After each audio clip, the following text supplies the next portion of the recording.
నమస్తే ఫ్రెండ్స్, నా మాట ఫుడ్ ఛానల్కి స్వాగతం. ఈరోజు మన ఛానల్లో స్నాక్ రెసిపీ ఎగ్ బజ్జీ తయారీ విధానం చూద్దాం. ఎగ్ బజ్జీ తయారు చేయడానికి ముందుగా అరకప్పు శనగపిండి జల్లించి గిన్నెలో వేస్తున్నాను.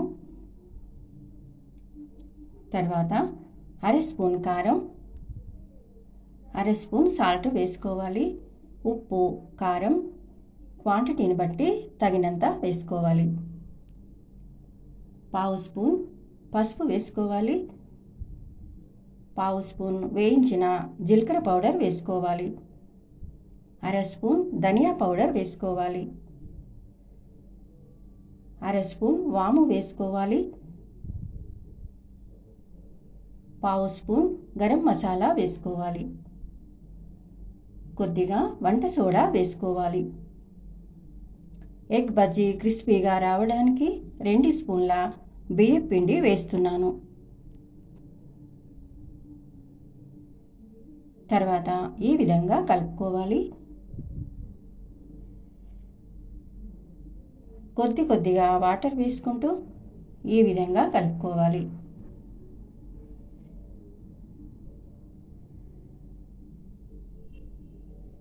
తర్వాత అల్లం వెల్లుల్లి దంచి వేసుకోవాలి. కట్ చేసిన కొత్తిమీర వేసుకోవాలి.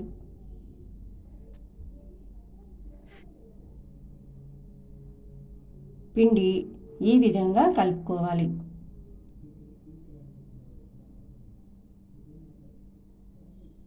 తర్వాత 4 ఎగ్గులు ఉడికించి ఈ విధంగా కట్ చేస్తున్నాను. ఒక ఎగ్గు 2 భాగాలుగా కట్ చేశాను. మిగతా 3 ఎగ్గులు ఒక్కొక్క ఎగ్గులో 4 పీసెస్ కట్ చేస్తున్నాను.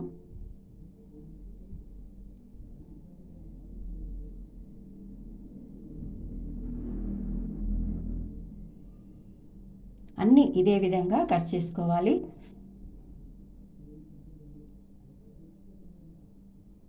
తర్వాత స్టవ్ ఆన్ చేసుకుని స్టవ్ పైన కడాయి పెట్టిన తర్వాత తగినంత ఆయిల్ వేసుకోవాలి. ఆయిల్ వేడైన తర్వాత మంటను మీడియం ఫ్లేమ్లోకి మార్చుకోవాలి. తర్వాత ఎగ్ బజ్జీ వేసుకోవాలి. ఎగ్ పీసెస్ పిండిలో వేసుకున్న తర్వాత ఒక్కొక్కటి చేతితో తీసుకుంటూ ఈ విధంగా ఆయిల్లో వేసుకోవాలి.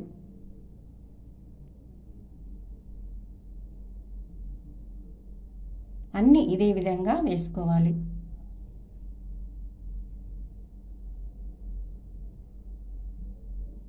తర్వాత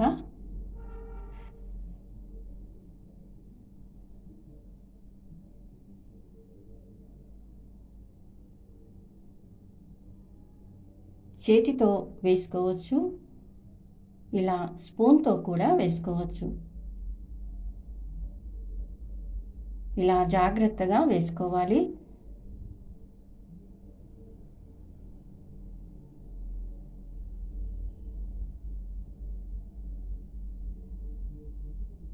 అన్నీ ఇదే విధంగా వేసుకోవాలండి.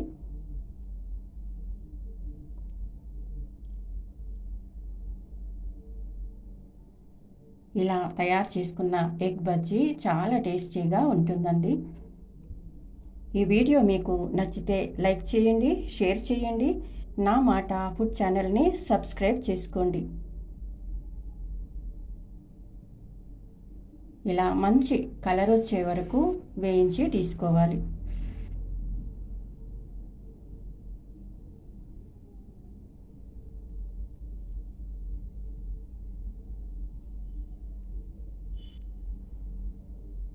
క్రిస్పీగా ఉండే ఎగ్ బజ్జీ రెడీ అయిపోయింది. తర్వాత ఈ విధంగా కట్ చేసుకోవాలి. ఇలా కట్ చేసుకున్న తర్వాత ఉల్లిపాయ ముక్కలు చిన్నగా కట్ చేసుకుని ఈ విధంగా పైన వేసుకోవాలి.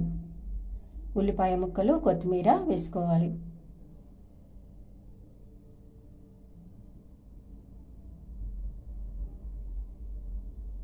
ఉల్లిపాయ ముక్కలు, కొత్తిమీర, పచ్చిమిర్చి ఈ విధంగా వేసుకోవాలి. ఇష్టమైతే నిమ్మరసం కూడా యాడ్ చేసుకోవచ్చు. అంతే అండి. Thank you for watching.